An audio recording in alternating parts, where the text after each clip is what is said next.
General Asim Munir صاحب کا جو پیغام ہے وہ کھلم کھلا ہے.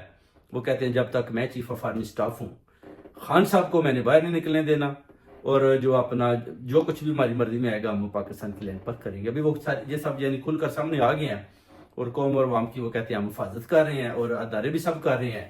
اور مولانا صاحب کو بھی انہوں نے پوچھا جی کہ آپ بھی ذرا عربی میں بتائیں, تو انہوں نے بھی ڈرتے ڈرتے تھوڑا سا بتایا کہ ہاں جی یہ حکم ہے, مگر اور بھی کافی حکم ہے. اگر آپ پراپر القرآن کا مطالعہ کریں تو آپ کو پتہ چل جائے گا اور کیا کیا حکم ہے. یہ حکم نہیں ہے کہ آپ زمین پر کسی کے اوپر الزام لگا دیں اور بولیں جی کہ یہ فسادات کر رہے ہیں اور ہم ان کی جناب مار پٹائی کر رہے ہیں.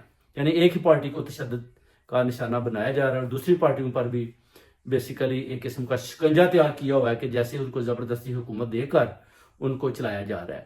اور یہ ایک بڑا کھلا انہوں نے پیغام دیا ہے جو اپنا غیر جمہوریہ بیسیکلی